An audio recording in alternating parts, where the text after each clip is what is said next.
Hey, thanks for being here. Let's do some pod crashing. Episode number 182 is with James Brown from the podcast, The Unimaginable. I'm doing well. On yourself? Fantastic. Are you in North Carolina now? I am not. I'm actually in New York City. New York City. Okay, but you've got some ties to the Carolinas, don't you? I do, yes. I lived in Charlotte for a number of years. My band was based out of Charlotte and NODA, and their band was called Matrimony. So I think if anyone from Charlotte, most people from Charlotte, at least 5 years ago, would remember who we are. Oh, so, yeah. Have you seen NODA lately? Oh my God, James! I know I keep getting these Zillow notifications saying that the house that I bought for 180,000 is now worth 750,000. I mean, ever since the train started going through there, I mean, that whole entire lay of land is just—it's not the NODA we grew up with. Let's put it that way. Yeah. Well, they still have the Evening Muse in the neighborhood theater, so that's good. I'm glad to see that still there. But. So now the changes that are going on in NODA, would that be the unimaginable? Because, I mean, in all honesty, I mean, that was our art district. Yeah. Well, I think where I'm coming from with this unimaginable podcast is more so to do with people's experiences, like in their personal life and how it switched their perspectives. And when I say switch the perspectives, it's been quite dramatic. One of the first guests that I had on, I'm not sure if you had a chance to listen to it or not, but Teresa Cropper, who she grew up in Chicago, and she was kind of born to be a child or a person in the civil rights movement, and she ended up working with Stevie Wonder on legislation for the Martin Luther King holiday, and she and Stevie Wonder got Ronald Reagan to sign off on that, and so she also lost 11 people in 12 months. And one of those months where she didn't lose someone personally was September, and that was 9/11. So, listening to somebody talk about, their life and the way they grew up, and then, the amount of people that they lost and the different things they're involved in, and how that gave them a way of looking at life that they didn't have before. And it's also a way of looking at life, or just anything really, that a lot of people probably just don't have that perspective, and you wouldn't want them to have to go through it anyway. And that's what I find fascinating about these kind of guests, because as much as like it's horrible and tragic and so on for people to go through certain things, there's so much wisdom that comes out of that, and healing, and there's I don't know, I just find it really, really interesting, and I think other people are really feeling the same way, but that's not every episode's about tragedy. One of the other episodes that I have at the moment is from an actress, and she's done very well, but came from a very small village in Ireland, close to where I'm from, and and just hearing her story about how she was able to kind of take the opportunities when they came and not procrastinate too long, and kind of overcome, low self-esteem and things like that. And then just to see somebody come out the other end of that in such a successful way. It's just really interesting listening to that perspective, even though that's very opposite of what Teresa's is. So yeah. Isn't it amazing how, as we grow through life, we become even deeper students in life because of the things that come from out of nowhere, such as the unimaginable? I mean, it's almost like, okay, what am I supposed to learn from this? And that's one of the reasons why I keep a defrag journal, because I will break everything down, because I know that everything is a lesson. Yeah. Well, I think, I think the most important thing for me during this podcast is to learn in general, because I went through a period of personal tragedy myself a few years ago, and I did see how much it did transform the way that I look at things, like my lens. And, that was what kind of gave me the idea to start talking to other people about their experiences and what's happened between the thing that happened and now. And I've learned so much from doing it. I've made really good friends out of doing it as well, because it's just like you're just talking to really real people, that then there's no fluff, and they're just talking about things that are that I find really, really interesting. Why are we here? What's the point? How do we overcome this? How should we look at this? What's really important? And I think that's one thing perspective has been described as, is what is important and what isn't.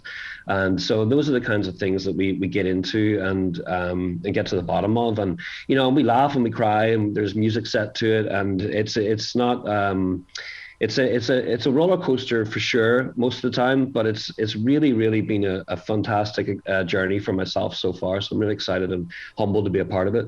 So do you find yourself being a student, or are you a teacher? Definitely a student. Yeah, yeah.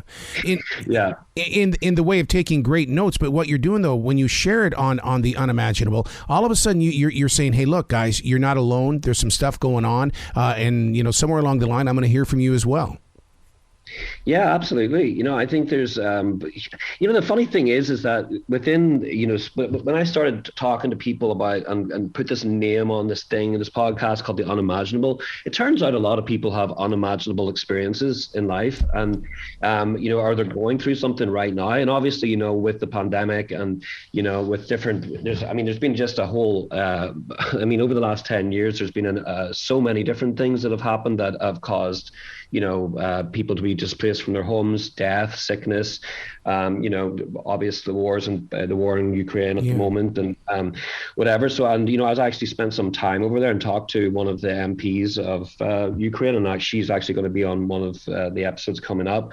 But, just kind of like knowing that people are going through so much and being able to have guests on there that are touching on things that those people are actually going through themselves has been really cool, because people have written in so far, like just saying like, this really helped me in where I am in life right now. I had this massive decision with my job, and, just hearing that episode and the way that she said that just tipped me over the edge to make this decision. I think a lot of people have responded in that way where they feel like it's just like they're not alone, like you said, and there are other people out there that do experience similar things, just probably in a different, it just looks different, so.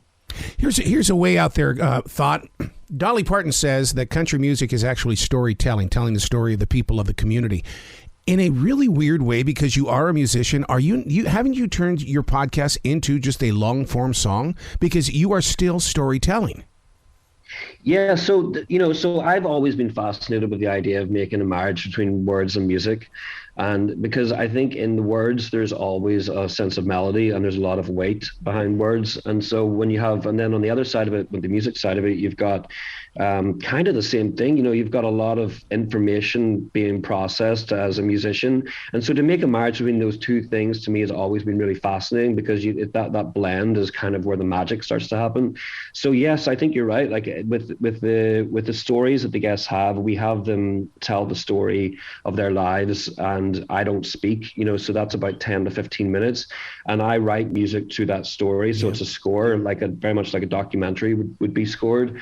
And so it's been really fun for me, because I get to kind of put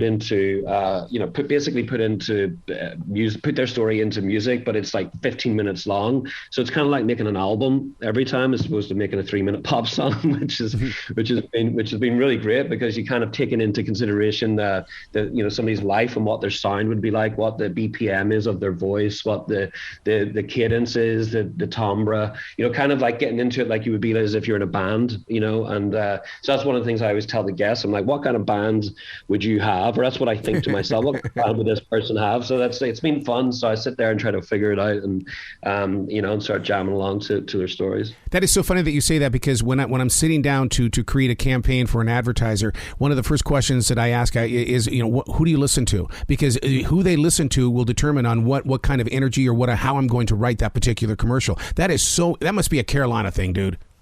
It must be. Now, you brought up Ukraine, and I got to tell you, one of the things that you cover really well is that the term "been to hell and back," and it can happen more than once. And I think that's what's happening in Ukraine right now, because you think of 2014 versus 2022, they're back in hell. Yeah, I mean, Donbass was a thing before this happened, before the recent Donbass, absolute tragedy. So, I think, and just getting into like being in Ukraine and talking to people from Ukraine and helping them across the border, and talking to the member of parliament that I was talking to, that, this woman called Ina Sovson, she kind of gave me a really good inside look into how things work in Ukraine, and how government spending could have been spent slightly differently. But obviously, there was always this threat of this Russian invasion, but no one knew whether it was going to happen or not.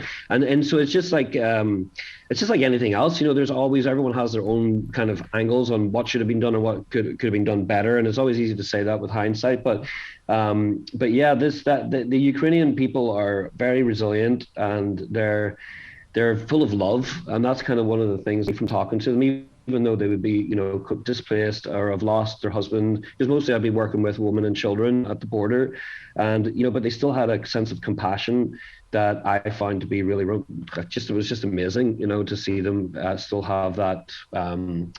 They were so thankful for people to be there, and I was just thinking to myself, how does this even happen? Like, one of the first times that I helped some people across the border, I was driving up and down this forest, which basically marks the border between Ukraine and Poland. And out of the forest, this woman in this red jacket and these two young girls were walking out. And at this point, I hadn't picked up anyone and didn't know anything and didn't know even where to take them. And so I pulled over and had my Google Translator app, and I said, "Do you need a ride somewhere?" Because I knew they were coming from Ukraine. And they said yes, and I ended up finding them a place to take them to. And the whole time we were just on Google Translate talking to each other. But she wrote me a note the next day, and that note was just like so heartbreaking. She basically said, "You've broadened my horizons. I didn't know there were people like this in the world." And I'm not saying that I'm incredible. There's so many people out that are doing that and helping in such a great way. But it's how great these Ukrainian people are and how much they've been through, and they still have that kind of fervor for life. So I found that really fascinating. So the conversation with Ina is really a bit more of a political conversation from the inside out, because I think we hear a lot of what's going on, from the whatever press that we listen to or media outlets that we listen to in America. But hearing her, and she's an LGBTQ woman, so she has a very unique perspective and has stayed there, and her boyfriend's still fighting. Well, that's the one thing that's always inspired me about the Irish background, is the fact that that poetry has always been the spoken language of healing, and limericks have always been been the forefront of that, and then you study that because it's how people speak. Yeah. Well, there's definitely a lilt to everything that Irish people say, and I think you're right. There's 800 years of history of violence within Northern Ireland. Just within the struggles that we have with Protestants and Catholics, and most people think that's like a 20-year-old thing, but that's historically been how long it has gone on for. So there's I think that's probably why I relate to the people in Ukraine in some way, probably, which I actually haven't thought about that before. So thanks for bringing that up for me, because that's actually really interesting. So I don't know. I think that if you are somebody that really does have empathy and does care about other people, it's hard not to kind of respond to what's going on in the world right now. And I also, like, just to add on to that, I think that it's usually people that have been through something that's been transformative for them or difficult for them. Usually those people are the people that want to help other people. And I find that interesting as well. Not to say that other people don't do that, but I always, when you get talking to somebody at the border or some person that's like set up some refugee camp or whatever, usually that person has been through something. They feel very compelled to help other people, other humans, even if they don't speak the same language or don't know them at all.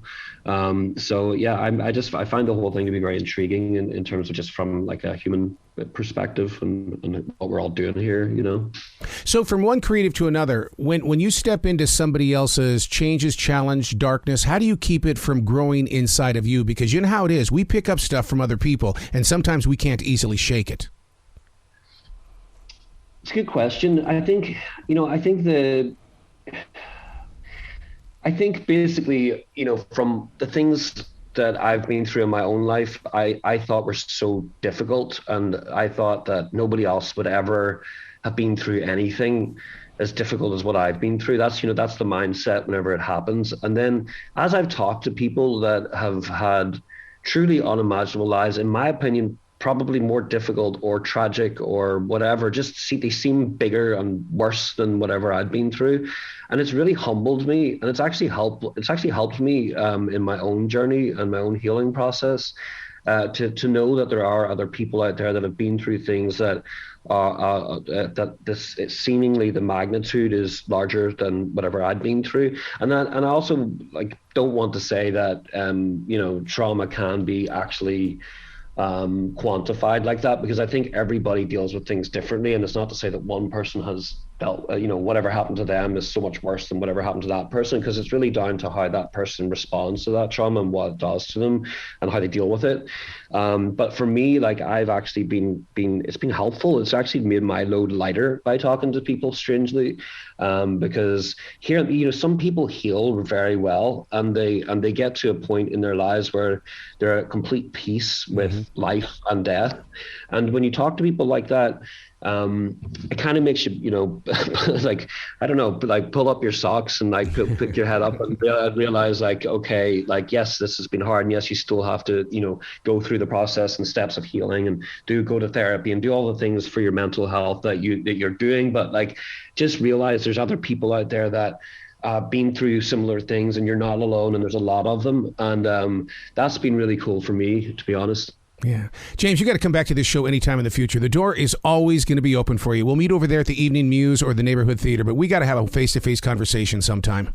Yes, I'd love to. I really appreciate your time. Thank you so much for having me on. Well, you be brilliant today, okay? Yes, likewise. You bet. All right, cheers.